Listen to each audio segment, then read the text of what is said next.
الله الرحمن الرحيم. اقترب للناس حسابهم وهم في غفلة معرضون. ما يأتيهم من ذكر من ربهم محدث إلا استمعوه وهم يلعبون. لاهية قلوبهم وأسروا النجوى. الذين ظلموا هل هذا إلا بشر مثلكم أفتأتون السحر وأنتم تبصرون. قال ربي يعلم القول في السماء والأرض وهو السميع العليم. بل قالوا أضغاث أحلام بل افتراه بل هو شاعر فليأتنا بآية كما أرسل الأولون. ما آمنت قبلهم من قرية أهلكناها فهم يؤمنون. وما أرسلنا قبلك إلا رجالا نوحي إليه. واسألوا أهل الذكر إن لا تعلمون. وما جعلناهم جسدا لا يأكلون الطعام وما كانوا خالدين. ثم صدقناهم الوعد فأنجيناهم ومن نشاء وأهلكنا المسلمين. لقد أنزلنا إليكم كتابا فيه ذكركم أفلا تعقلون. وكم قصمنا من قرية كانت ظالمة وأنشأنا بعدها قوما آخرين. فلما أحسوا بأسنا إذا هم منها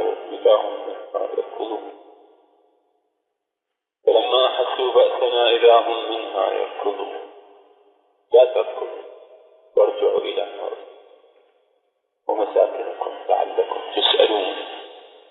قالوا يا ويلنا إنا كنا ظالمين.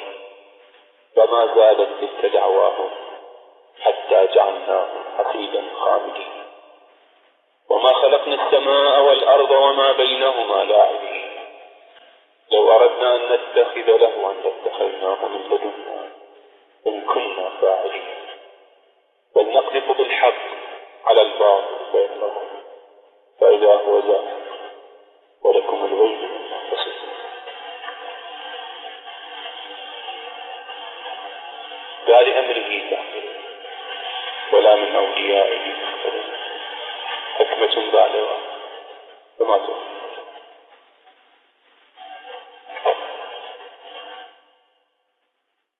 في طريق الإمامين الهادي والعسكري كان اللقاء الأول مع الإمام المهدي عليه السلام في هذه الحياة الدنيا.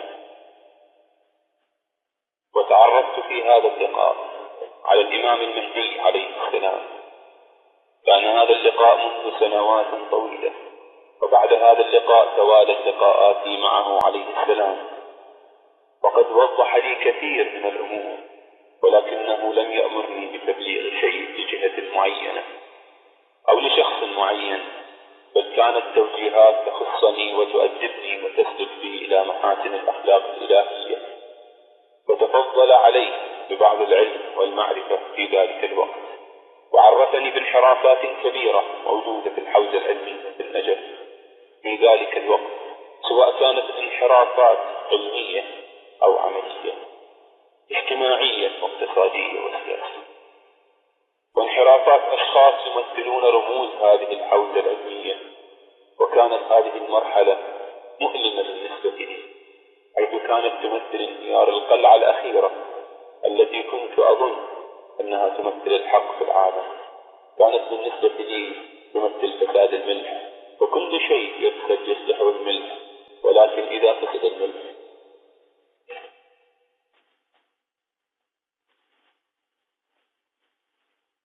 كانت مرحلة مؤلمة ومحزنة ومفجعة في نفس الوقت.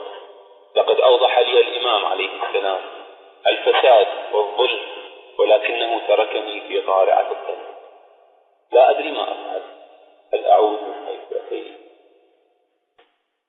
سؤال طالما وجهته لنفسي، وكان الجواب دائما أني أصبحت غريبا بين أهل الدين وفي الحوزة العلمية في النجف لما عرفت من الحق، فكيف لا أكون أغرب بين أهل الدنيا؟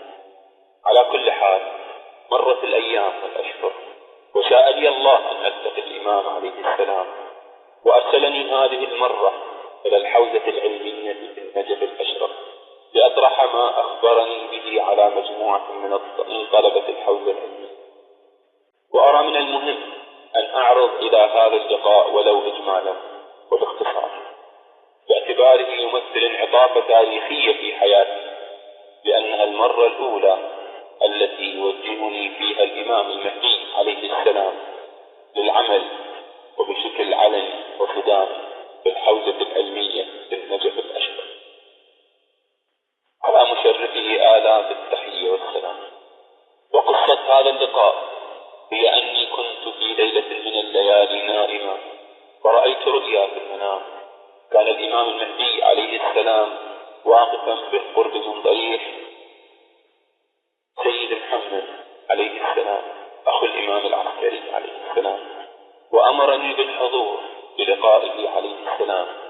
وبعد ذلك استيقظت وكانت الساعة 2 ليلا، وصليت 4 ركعات من صلاة الليل،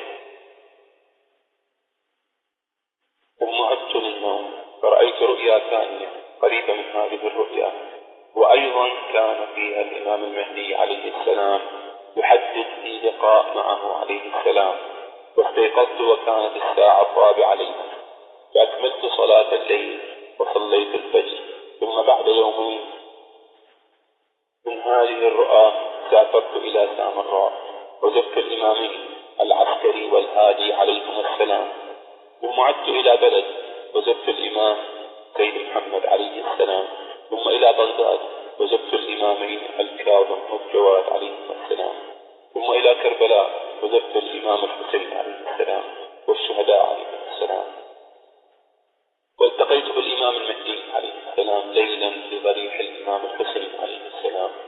ثم التقيت به عند الصباح في اليوم التالي في مقام الإمام المهدي عليه السلام الموجود في كربلاء في نهاية شارع السدرة. وجلسنا لوحدنا في المقام الذي كان فارغا إلا من الخادم الذي كان يقف في مصلى النساء، وهو معزول تقريبا عن المكان الذي كنا فيه. على كل حال، كان هذا اليوم هو 30 من شعبان سنة 1420 هجري قمري. وعدت بعد هذا اللقاء إلى المنزل، وصمت شهر رمضان بفضل من الله علي، وشددت الرحال في نهاية شهر رمضان إلى النجف الأشرف، وبدأت أطرح ما عرفت من الحق، واحتد النقاش بيني وبين بعض الطلبة، وكانت النتيجة مقاطعة بيني وبين بعضهم وخلاف مع بعضهم، ووافقني بعضهم دون أن ينصرني. ومرت الأيام والأشهر، بل مرت 3 سنوات تقريبا، ولا ناصر لي ولا من طلبة الحوزة العلمية. بلى هناك من قبل كلامي ووافق ما أقول حول الفساد المالي في الحوزة العلمية. ومن هنا بدأت الحركة الإصلاحية لهذا الفساد المالي، ولكنها لم تسفر عن إصلاح حقيقي. بلى حدث تغيير في السياسة المالية لبعض المراجع، ولكنه لا يكاد يذكر، وبقي الترف والبذخ لدى كثير من هؤلاء العلماء ومن اتصل بهم. وفي المقابل مجتمع فقير يعاني من وضعة الجوع والمرض البدني والروحي، ولا أحد منهم يعمل لتغيير هذا الوضع المزري. وبعد شهور قليلة بدأت عملية إعلان وإظهار علاقتي مع الإمام المهدي عليه السلام، وكوني مرسل من قبله عليه السلام. ولم تكن هذه العملية بإعلان مني فقط، بل إن جماعة من طلبة الحوزة العلمية سمعوا ورأوا في ملكوت السماوات ما أكد لهم ذلك. منهم من كان متصل بي مباشرة، ومنهم من لم تكن لي به أي علاقة أصلا. وأصر جمع هؤلاء الطلبة على مبايعتي، مع أني أخبرتهم بصعوبة هذا الأمر، وأنهم سيتركوني في نهاية الأمر كما ترك أهل الكوفة مسلم بن عقيل عليه السلام. ولكنهم أتموا البيعة على أن يفدوني بالنفس والمال والولد، كما صرحوا هم بذلك، لا أني طلبت شيء من هذا. كان هذا في شهر جمادى سنة 1423 هجري قمري.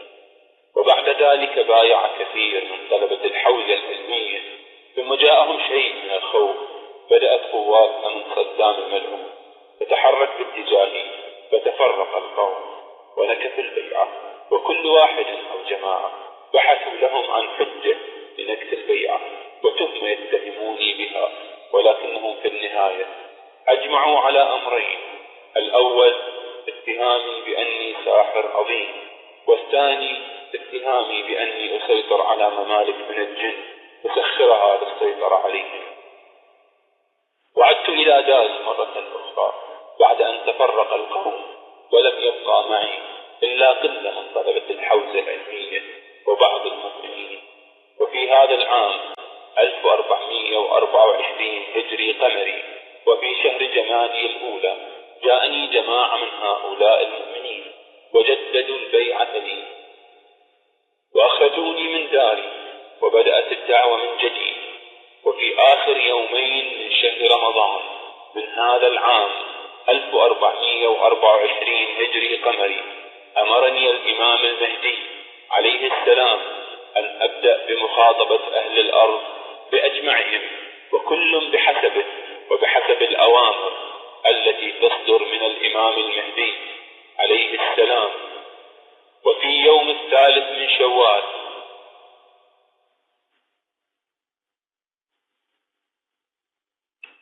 أمرني الإمام المهدي عليه السلام بإعلان الثورة على الظالمين وبحث الخطى والعمل بسرعة، فقد دعوت الناس لنصرة الحق وأهله والعمل لإقامة الحق وإعلاء كلمة لا إله إلا الله، فإن كلمة الله هي العليا، إن كلمة الله هي العليا، إن كلمة الله هي العليا، وكلمة الذين كفروا هي السفلى، وأن تنصروا الله ينصركم ويثبت أقدامكم. فهل من ناصر لدين الله؟ هل من ناصر للقرآن؟ هل من ناصر لولي الله؟ هل من ناصر لله سبحانه وتعالى؟ وعد الله الذين آمنوا منكم وعملوا الصالحات ليستخلفنهم في الأرض كما استخلف الذين من قبلهم، وليمكنن لهم دينهم الذي ارتضى لهم، وليبدلنهم من بعد خوفهم أمنا يعبدونني لا يشركون بي شيئا، ومن كفر بعد ذلك فأولئك هم الفاسقون. وإني لا أنتظر نصرة من علماء الدين، وكيف أنتظر منهم نصرة والإمام الصادق عليه السلام يؤكد في أكثر من حديث أن كثيرا منهم يقاتل الإمام المهدي عليه السلام باللسان والسنان، حتى إذا استتب له الأمر استأصل 70 من كبرائهم و3000 من صغارهم. وكيف أنتظر منهم النصرة والصادق عليه السلام يقول: لينصرن الله هذا الأمر بمن لا خلاق له، ولو قد جاء أمرنا لقد خرج منه من هو اليوم مقيم على عبادة الأوثان. والأوثان أو الأصنام كما يقول الإمام الصادق عليه السلام هم العلماء غير العاملين، فلا أوثان في زمن الإمام الصادق عليه السلام إلا أبو حنيفة وأشباهه. ويقول عليه السلام: إذا خرج القائم خرج من هذا الأمر من كان يرى أنه من أهله ودخل فيه شبه عبدة الشمس والقمر. والذين لا ينصرون القائم عليه السلام هم العلماء غير العاملين، مع أن الناس يتوقعون منهم نصرة القائم عليه السلام. وكيف أتوقع من هؤلاء العلماء النصرة والأئمة يصرحون بأحاديثهم أن هؤلاء العلماء هم سبب تفرقة الأمة وتشتيتها؟ فعن أمير المؤمنين عليه السلام: يا مالك بن ضمرة، كيف أنت إذا اختلفت الشيعة هكذا؟ وشبك أصابعه وأدخل بعضها في بعض، فقلت: يا أمير المؤمنين، ما عند ذلك من خير؟ قال عليه السلام: الخير كله عند ذلك.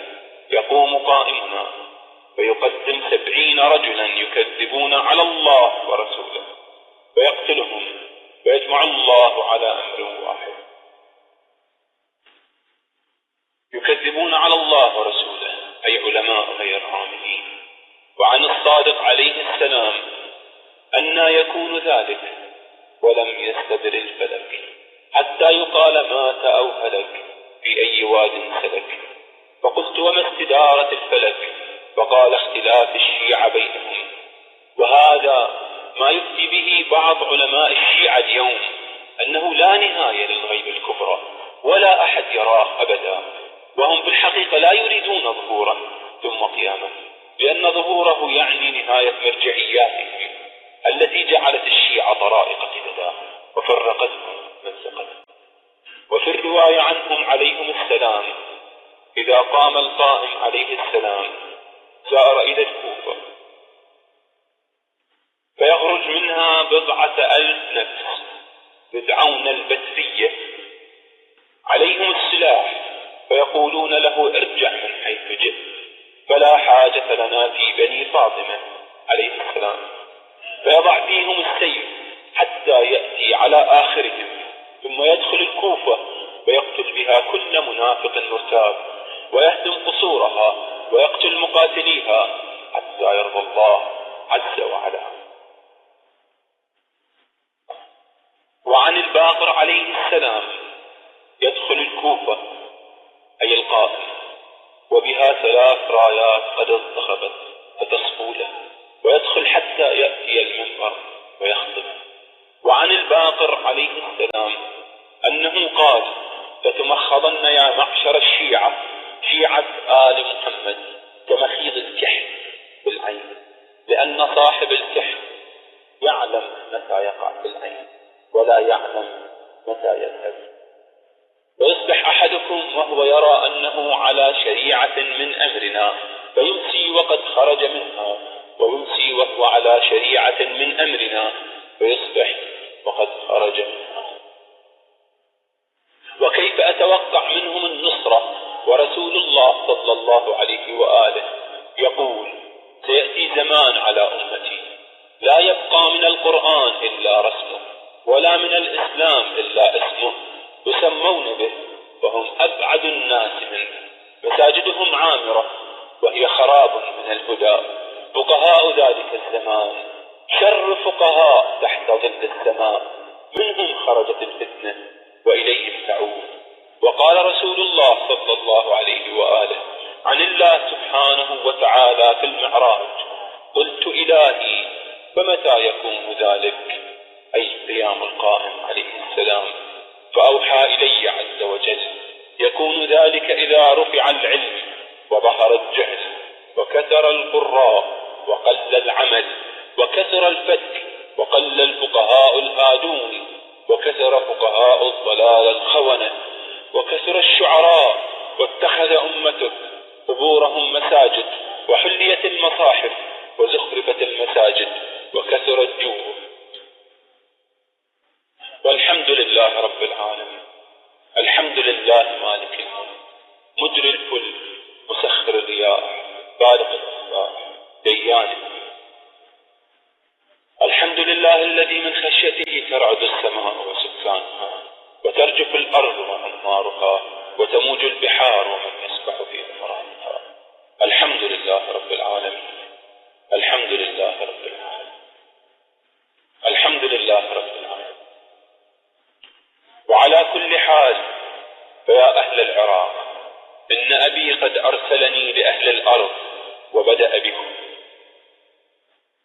وبأم القرى النجف، وأني لمؤيد بجبرائيل وميكائيل وإسرافيل وبملكوت السماوات وكثيرين ممن قبلوني بقبول الحق. كشف عنهم الغطاء فبصرهم اليوم حديد، وهم يرون ما لا يرى الناس ويسمعون ما لا يسمع الناس. وأي آية أعظم من هذه الآية الأنفسية؟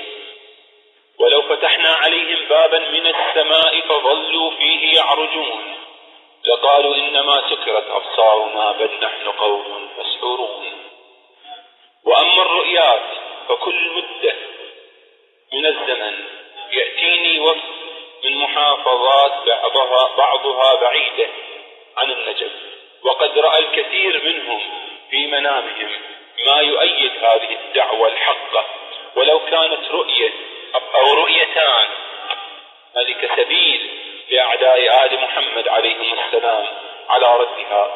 ولكن ماذا يفعل هؤلاء لرد مئات بل آلاف الرؤيات القادمة، ومعظمها مؤيد بأن فيها أحد المعصومين، وهم يقولون من رآنا فقد رآنا، فإن الشيطان لا يتمثل بنا، فلم يعد للظالمين إلا قول أن الرؤيا ليست بحجة، مع أنها جزء من النبوة، ومع أن الرسول صلى الله عليه وآله والأئمة عليهم السلام اهتموا بها وبسماعها وتأويلها أشد الاهتمام، ومع أن نبوات بعض الأنبياء عليهم السلام كان معظمها رؤيا وتأويل كنبوة دانيال عليه السلام، ومع أن نرجس أم الإمام المهدي عليه السلام جاءت إلى العراق لتتزوج الإمام الحسن العسكري عليه السلام لأنها رأت رؤيات صادقة، وعرضت نفسها لخطر الحرب والسبي وهي حفيدة قيصر الروم. ومع أن وهب النصراني نصر الحسين عليه السلام لأنه رأى عيسى عليه السلام في المنام، ومع أن نجيب بني أمية خالد بن سعيد بن العاص الأموي آمن وأسلم بسبب رؤيا رآها بالنبي صلى الله عليه وآله، فرد هؤلاء الظلمة الجهلة الرؤيا جملة وتفصيلا دون تدبر أو تفكر. وبالحق أقول لكم إن ما يحصل اليوم للناس هو وحي عظيم في الرؤيا، ولكن أكثر الناس بنعمة ربهم كافرون، وأكثر الناس لا يشكرون. ذلك فضل الله علينا وعلى الناس ولكن أكثر الناس لا يشكرون. الحمد لله رب العالمين. وقد أخبرت كثيرين بأمور غيبية بعضها حوادث مهمة ومستقبلية وقد حصلت كما أخبرتهم بها، ومنها ارتداد من بايعني في أول الدعوة أي قبل عام ونصف تقريبا، وارتداد من بايعني في هذا العام، ومنها نهاية حكم أولاد البغايا صدام وجنده الأرجاس، وأمور كثيرة لا يسعها هذا البيان. اسألوا عنها من اتصل بي وعرفني، بل اسألوهم عن المعجزات التي رأوها بأبصارهم أو بصائرهم. فأسألكم بالله من بيده ملكوت السماوات؟ الله من الشيطان لعنة الله عليه. فإن قلتم أن هذه الأمور هي سحر أو من الجن فهذا قولكم نظير من قال أن ملكوت السماوات والأرض بيد الشيطان لعنه الله، ولعن الله من قال هذا القول السفيه الجاهل وأصر عليه ولم يتب إلى الله منه. وإني اليوم أستنصركم كما استنصركم جدي الحسين عليه السلام، فهل من ناصر ينصرنا؟ فإن خذلتمونا وغدرتم بنا فقديما فعل آباؤكم وطالما صبر أبي، وسأصبر حتى يأذن الرحمن في أمري، كما صبرت في العام الماضي عندما تركوني كمسلم بن عقيل عليه السلام وحيدا لا ناصر لي ولا معين إلا نفر قليل منهم، وما كان ارتداد معظمهم إلا خوفا من الطاغية صدام لعنه الله، ولهفا وراء الدنيا فأنجاني الله من الطاغية صدام رغم كل محاولات قواته الكافرة لإلقاء القبض عليه. ومن يكذب هذه الدعوة الحقة فها أنا ذا بين أيديكم، وهؤلاء هم عشرات المؤمنين بالدعوة قد كشف عنهم الغطاء وهم ينظرون في ملكوت السماوات، ومئات بل أكثر قد رأوا رؤيات صادقة بالإمام المهدي عليه السلام أو أحد الأئمة عليهم السلام أو الزهراء عليه السلام أو الرسول الكريم صلى الله عليه وآله، أرشدوهم فيها إلى اتباع هذه الدعوة الحقة الصادقة.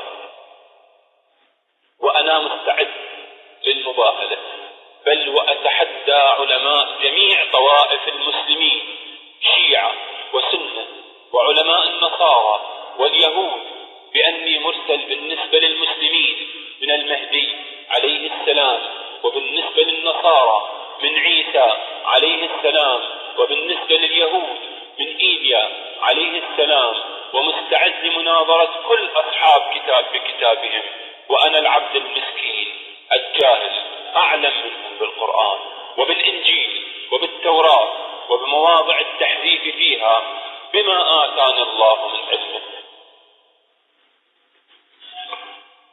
بل لا طاقة لهم على رد ما آتانا الله من علمه، بل إني على يقين أن من طلب الحق منهم سيؤمن، وأما من أبى وكفر طلبا للدنيا العفنة فإني أباهله في نفس المجلس، ليحيا من يحيا على بينه ويموت من يموت على بينه. فمن قبلني بقبول الحق فاز وسعد في الدنيا والآخرة، ومن ردني فقد رد الحق وخسر الدنيا والآخرة. وعما قليل ستعلمون أي ذنب اقترفتم وأي حرمة لله انتهكتم، ولا تحين ندم، وإني ضاعن عنكم عما قليل. يا ذراري قتلة الحسين بن علي عليه السلام، فقد قتله قديما فقهاؤكم ومجتهديكم شمر بن ذي الجوشن وشبث بن ربعي، وعانهم آباؤكم، واليوم لو شئت لسميت فيكم شمر بن ذي الجوشن وشبث بن ربعي، ولكن هيهات ما لي وما لهؤلاء الحمقى الذين لا يكادون يفقهون حديثا. ولا تفرحوا أيها الظلمة بابتعادي عنكم وهجرتي من بلادكم، فلن يطول الأمر حتى أعود مع أبي محمد بن الحسن المهدي عليه السلام، الذي لن يعطيكم إلا السيف والموت تحت ظل السيف.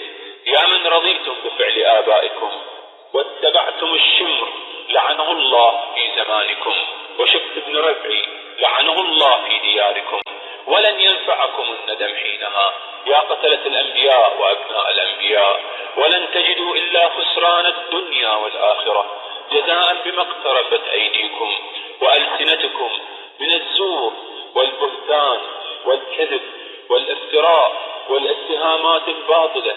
وسيأتيكم أبي غضبان أسفا لما فعلتم بي وانتهكتم من حرمتي، وستعلمون حينها عندما لا ينفعكم العلم شيئا على من اشترأتم، وأي حرمة لله ولمحمد ولعلي ولآلهما عليهم السلام انتهكتم.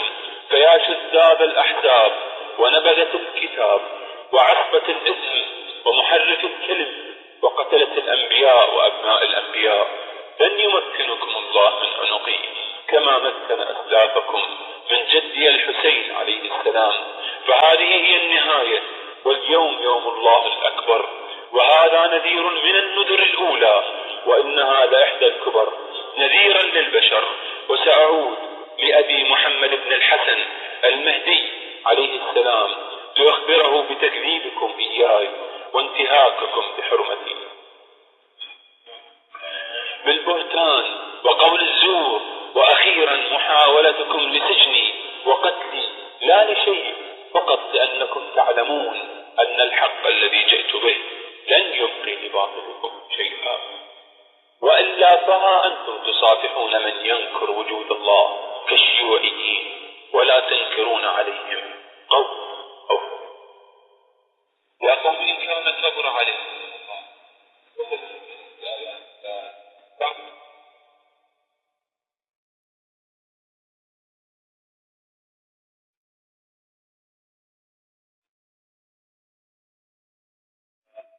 على الله توكل، فأجمعوا أمركم وشركاءكم، ثم لا يكن أمركم عليكم غمة، ثم اقضوا إلي ولا تنظرون. فإن توليتم فما سألتكم من أجر إن أجري إلا على الله، وأمرت أن أكون من المسلمين. فكذبوه فنجيناه ومن معه بالفلك وجعلناهم خلائف وأغرقنا الذين كذبوا بآياتنا وانظر كيف كان عاقبة المنذرين. والحمد لله رب العالمين. كان هذا بيان من رسول الإمام المهدي عليه السلام إلى الناس كافة بتاريخ 27 من شوال 1424 هجري